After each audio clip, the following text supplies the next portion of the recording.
Yeah, Karen, look at this, same room. How about that? We're just joking before we came on, actually. We were both a bit flat last week coming out of lockdown, but Karen's bought a house, moved a house, cleaned 2 houses. I seem to have destroyed everything that I've had. I've had someone slash a tyre in the supermarket. I've backed into my garage door, being distracted, talking on the phone. All illegal, understand that. So, yeah, no, it's always structure, right? Like you ask it, how's the move going? It goes chaotic. Everything, it's just horrible. All these things went wrong. And he goes, are you ready to hear my story? And he always beats me. He always takes it down to another level, which is great because we need, you know. How many people do not return? So how many tradesmen, how many pickup trucks, how many insurers don't return calls? I just want to know that. And they always say to you, oh, look, we'll be around about 2 o'clock. Will someone be home? Well, no, everyone in my house works. Onwards and upwards for us all. Thank you very much. Love to see you. Okay, let's jump into this week because we've actually got an action-packed week. I want to say that, action-packed, particularly with mandatory vaccination, and the fun continues. So in Victoria, by midday today, we'll have the outcome of the Victorian decision on the interlocutory injunction, and the purpose of the injunction was to stop mandatory orders. And it's based on the Human Rights Charter, which is that you're not allowed to force someone to be experimented on. Who's being experimented on? Well, obviously someone. I'm not quite sure who's being experimented, but those 120 people believe they are being experimented on, even though they don't have to take the vaccination. So I don't think there's a lot of chance of that succeeding, but that's what's happening. So by lunchtime today, if they publish the decision, we'll get it out to you. The MUA, the Maritime Union, are having another fight with DP World, and that's because they're always fighting with DP World.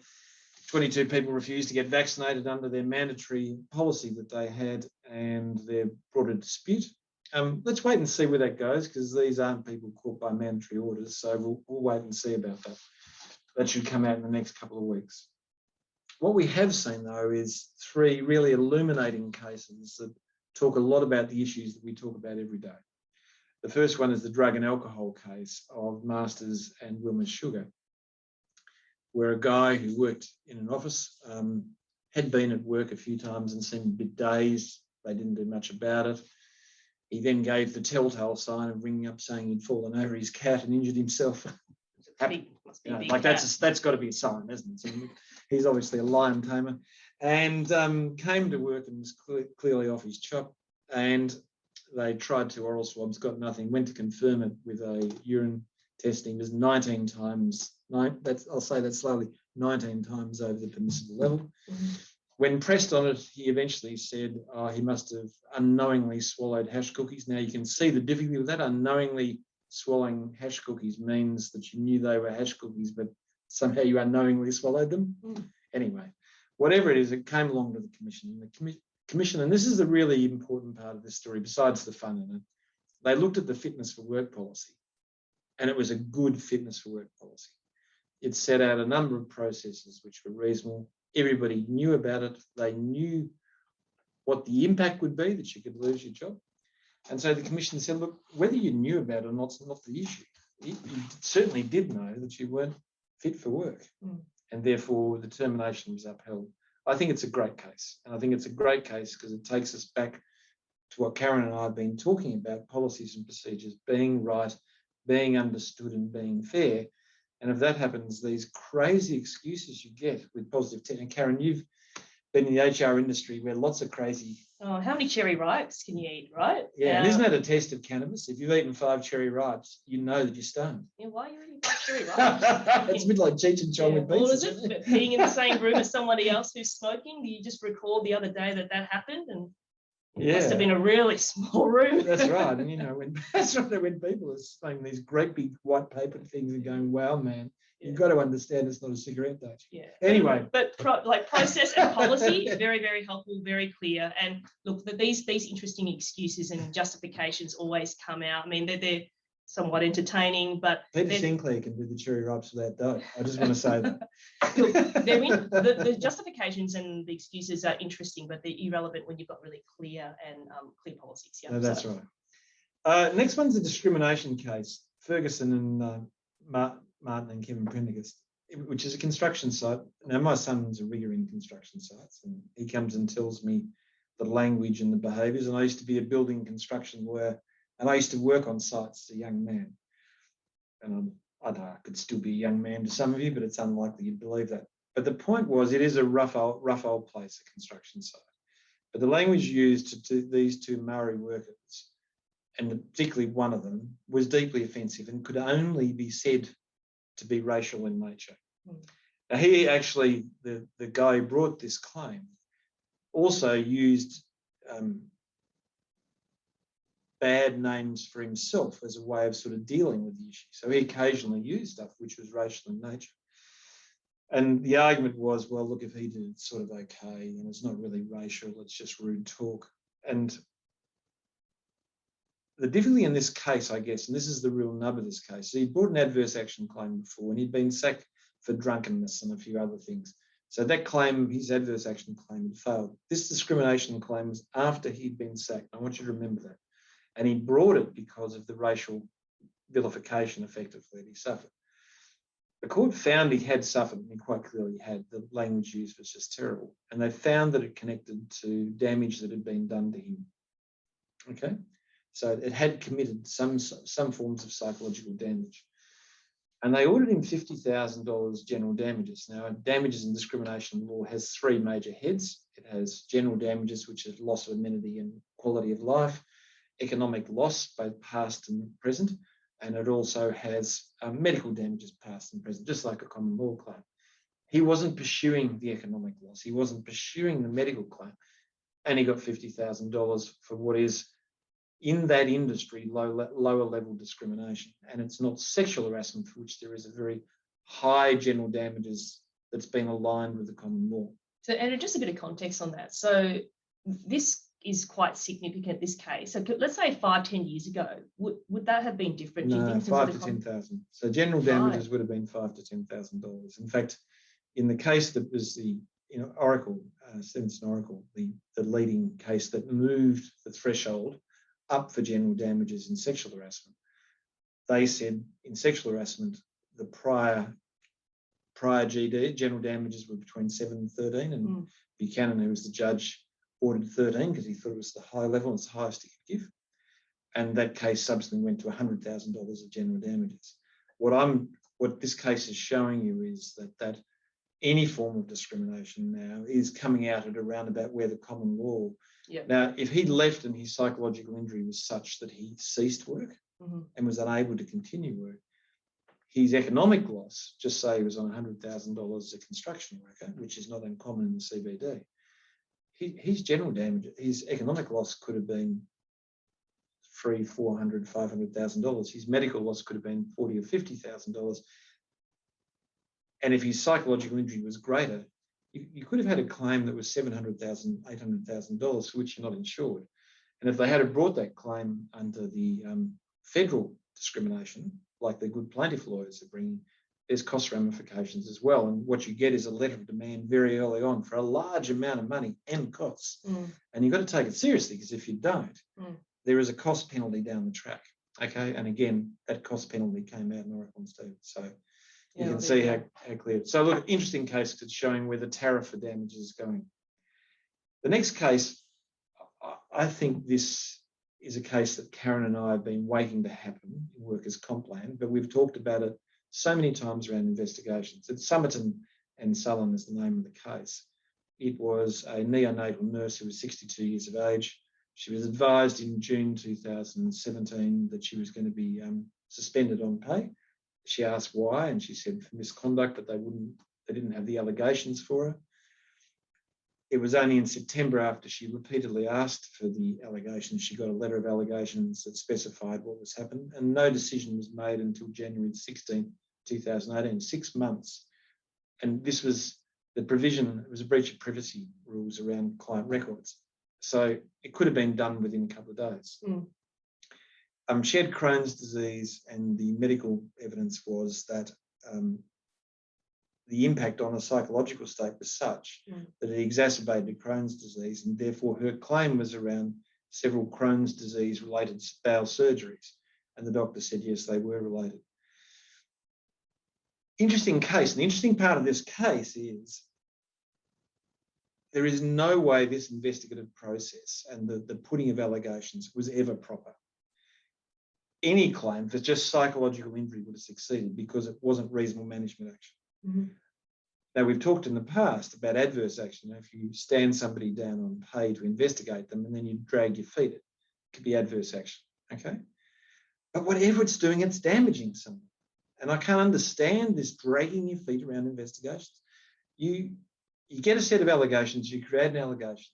Mm-hmm. You might do the investigation, suspend the person, say, look, this is what we think the allegations are. Mm-hmm. We'll give you those in more detail once we've investigated other people. As part of the investigation, we'll put them for you to get your full response to it. We'll provide you with psychological support. We'll do all the things you need because we're not presuming you're a bad person. Mm-hmm. We're just investigating the allegations. Once they're found, then we'll come and put to you, if they're found, in a show cause process. But none of this is 6 months for one incident. Mm. It's just inexcusable, isn't it? Oh, it's woeful. Mm. I feel sick just thinking about it for her, the poor lady. In the end, she wasn't. It was found. I think she got a warning of some sort. Yeah, no, she got managerial caution. Yeah, something like that. So they just imagine a 62-year-old breadwinner. She's a nurse, neonatal nurse, I think, is dealing with babies, right? So and having this hung over her head for 3 months without even knowing the allegation. Now, look, I know we're both acting in high dudgeon, and that's and part I think we're just finally irritated because of the stuff. And we're fatigued and shitty, like there's a whole lot of reasons why we think. But look, in terms of how do you prevent this from happening, is that just set out the allegations really early on, be clear about specifically what the allegations are, because you can't investigate something unless you're clear about the detail of what exactly is alleged to have occurred, right? That's right. But Karen, they're your people. The part that really shits me about this is, whether your people are good or bad, they're your people. Your values say they're yours. You never treat people like, you never treat your children badly. If I said to you with Elle, you're angry with Elle about something, do you not tell her, just say, I'm angry with you? Mm. And she goes to bed that night knowing her mum's really angry, and she wakes up in the morning and goes, Mum, you're still angry? Yes, I'm furious. Mm. And you go, but why? Mm. Now, you never do that to your child, and your child will forgive you because your child loves you. I feel the new song coming on. Thank you very much, Joe, for taking shitty. Joe, you're not allowed to use those comments anymore. But my point is, we'd never do this to our children. Yeah. We know that our children will always forgive our failings, or mostly as teenagers creep on, maybe not so quickly, but they do forgive you because they do love you. But these are people who work for you. They just don't deserve it. Mm. And they won't forgive you, and they'll go and talk to their partner or their children or their brother or sister. And that'll incite them into more anger. So they're in fight-flight. When we come to deal with them, they're not able to have a good conversation anymore because they're in parasympathetic overload. Their brain's not working. Yep. So it's going to go badly from there, isn't it? Yep. So that's enough of me cracking it. Yeah. It's my crack it for the week, isn't it? By the way, I didn't get Karen's word into the problem later on. I'm going to try next time. I should have done it while I was having breakfast this morning. If we can just go on, we've been talking last week, this week, and we will continue it in next week, about performance management and discipline. This week, Karen's going to break out with a bit of a tick list, the things you've got to remember as you're actually doing the discipline. And the reason we're doing that is over the last 2 months, we've got around about 50 cases where disciplinary processes have failed and they have particular risk that sits around it. And commonly what happens when that risk arises is, rather than stand firm on an issue, you try and resolve the matter by throwing a little bit of money and a deed at it and think, okay, God, we got out of jail on that, well done. That's not where we want to be as a business. We want to be able to say, when we say something is wrong, we can stand behind it.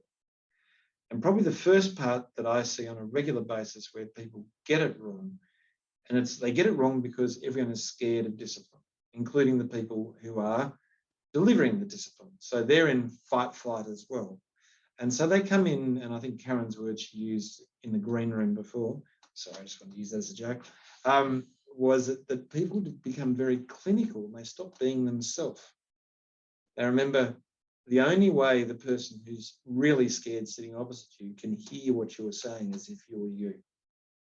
And you're generous in a disciplinary process. So don't speak in that slow, quiet voice which says, I'm about to stab you. Because we don't go into a disciplinary process thinking we're going to hurt someone. We go in to try and find out truth, respecting the person who's there, and hopefully trying to find a way through it that doesn't involve the person losing their job, because their job is their life.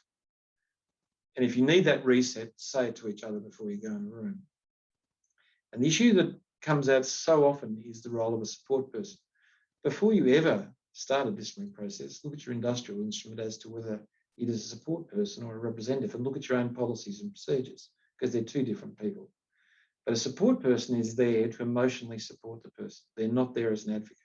So in the introductory part of a support person being in the room, you always introduce yourself. And if Karen's the support person, say, look, Karen, you're here as a support person. To remind you, your role is purely as an emotional supporter. That means you're not here to advocate on behalf of Fred. If you feel Fred's struggling, let us know.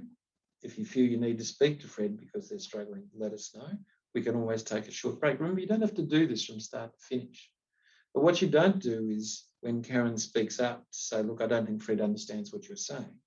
Go, look, that's not your role. Be quiet. Be very careful about what you do. Be respectful of the people in the room. And so look, Fred, you just then, the response to that is say, look, Fred, did you understand what I say? Thanks, Karen. Okay?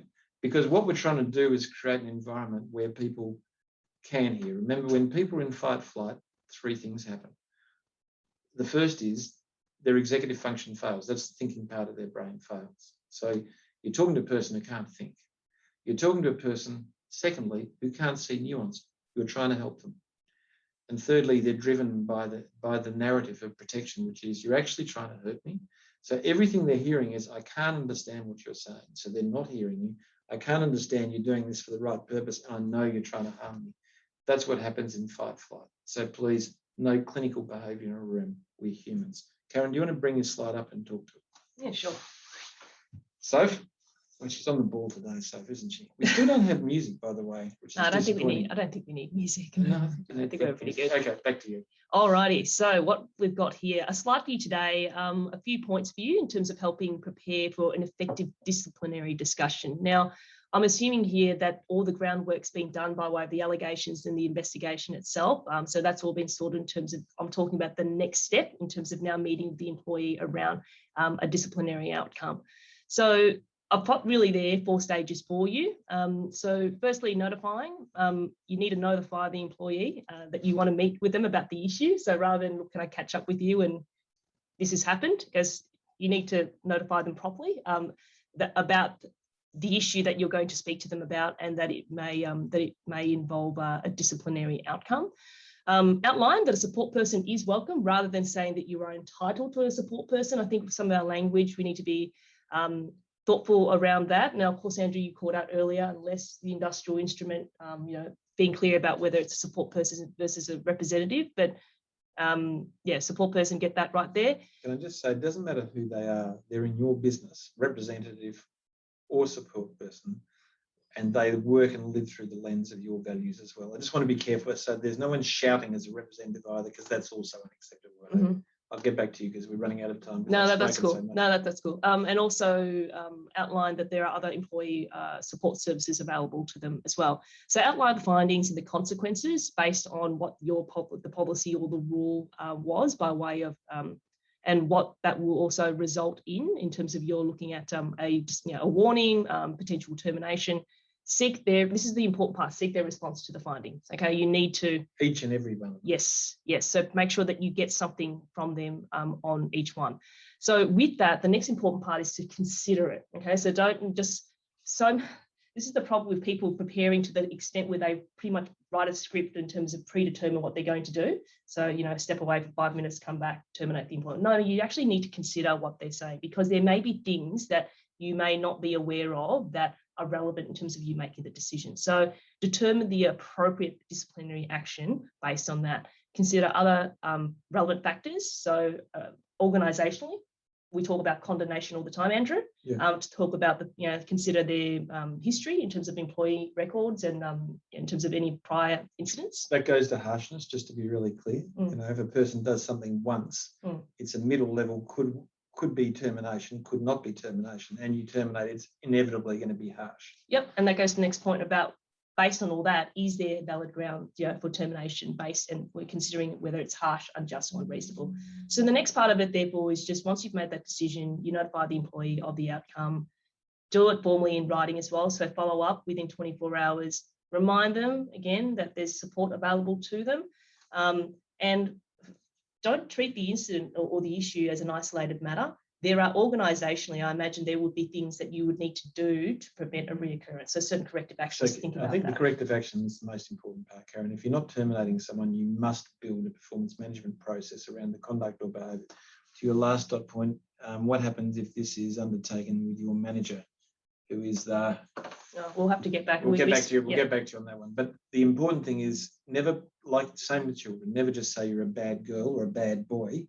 Always make sure that they understand what's bad and that you then support them to become a better person. And that helps you in the long run, and you always have on your performance improvement plan down the bottom, whatever other support. I always say criticise the act, not the person. Yeah, go for it. Okay. Good. And lastly, we talked about this earlier, just be professional, respectful, listen intently. Otherwise, you're going to miss all the gems that they may be able to share with you in terms of making a decision. Don't prejudge. We've covered that off as well. And always be guided by your organisational values. Yeah.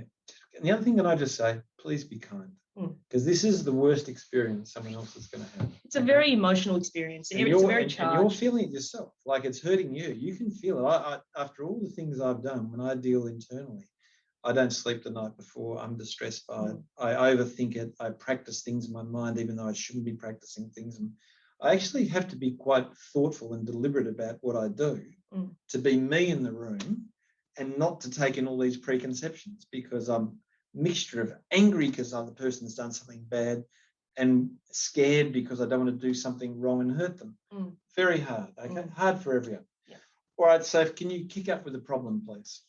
Let's see, now, do we have music for Joe? That's the question. Oh my gosh, so many words. All right, let's go. So David and Gina and Jean's supervisor. David was Gina and Jean's supervisor. You've got to put the word was. All right, okay, let me start again. Okay, start again. David was Gina and Jean's supervisor at Killer Computers, KC. English was not Jean or Gina's first language. One day, Jean said to Gina, "David keeps saying stuff about my body. It is sexy stuff and I don't like it." Jean explained it was never directly to her, but to other men nearby. Gina agreed that he does it all the time. After about a month of this continuing, Jean spoke to HR with Gina. Gina said her friend Patty left because of this behaviour, and he also touched her on the bum and often hugged her. The HR manager, Sally, didn't suspend David on pay, but took detailed notes from Gina and I Patty. didn't put Sally in as the name. That's Sophie's been adding words to my problems. Anyway, sorry. Okay. Patty was a bit angry because she had told the HR manager of these problems in her exit interview. After speaking to the three women, Sally called David into a disciplinary meeting. When he entered the room, he found Sally sitting next to the owner. Who's Sally? I don't know who Sally is. Sally issued David with a show cause letter that said that he had repeatedly spoken in a sexualized manner about Jean, Gina and Patty, and had touched Patty on her buttocks and hugged her without her consent. Alex, you see, she's English. Oh, just okay. David was known to suffer from anxiety and depression. When he was given the letter, he said, "I can't cope with this." He was obviously distressed. David was silent through the rest of the process, other than to say that Patty was his girlfriend for part of the time she worked with KC. At the end of the meeting, the owner said, "You haven't denied any of the allegations, and as a result, I am terminating your employment immediately." Well done. Thank you. No, you did a really good job. Really good job. Yes. We've got the poll. Where's the music, Soph? No music. I think we all know that. No music. Sophie's done with the music. Can people say whether they want music? Because I want thinking music. That's why we can't work. Yeah, this is fun, but we can't work together in the same room. Yeah. It's just too much, going on. I've covered you on my screen so that you're not there. Oh, good. Just too much sensory, too many things going on at once.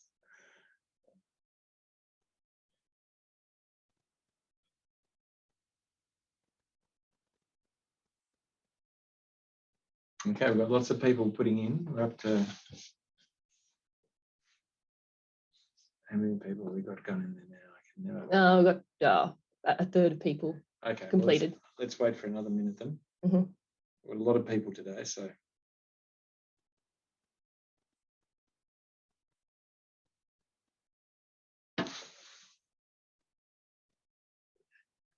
Yes, Sophie, We've got an extra question we don't need. You got a question down the bottom about rat from last week. Yeah, so ignore question 5. Ignore question 5. Yes, it was. Was last Thanks, week. Judd.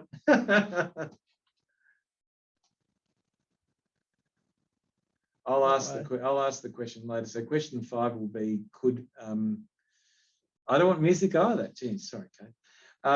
Question 5 is, could David bring a successful workers' comp claim even after he was terminated? So that's it. Yeah, people might miss that though, because if we just told them not to do it. All right, I think we got to. That's most people. So okay, really good. Okay, let's fix it. Let's end the poll. So, we've ended the poll. Okay, was there a valid reason to dismiss? The short answer to that is no. And the reason is because there was no allegations. An allegation is the identification of an incident that occurs in a date describing the behaviour that occurred so that a person can properly respond to it. There is no way that David could have responded to the allegations that he repeatedly does.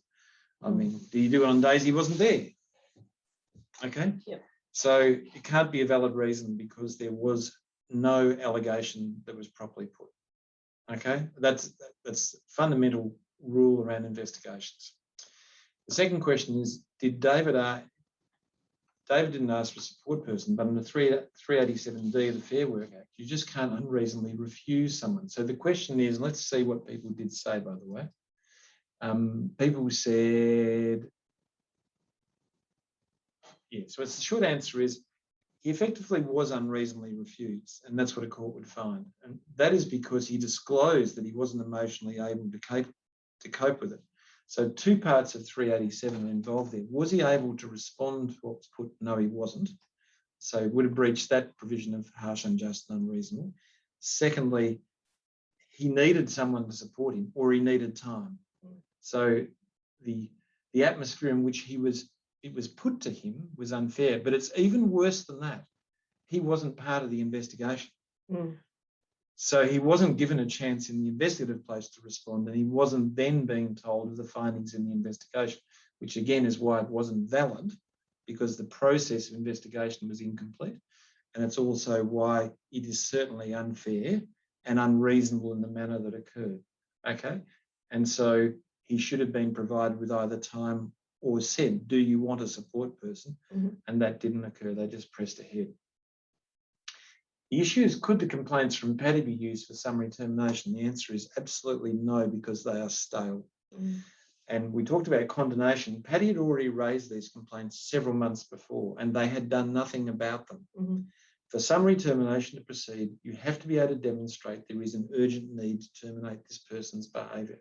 Where you condone it by not doing something, you lose the entitlement to do it. Okay, now this is a really big warning, because constantly in investigations we come up with recent very low-level complaints, in the past very serious complaints which were known and no action was taken on. So they can be investigated in relation to the core of conduct that occurred, but standing alone they are not the basis for summary termination. Could David successfully make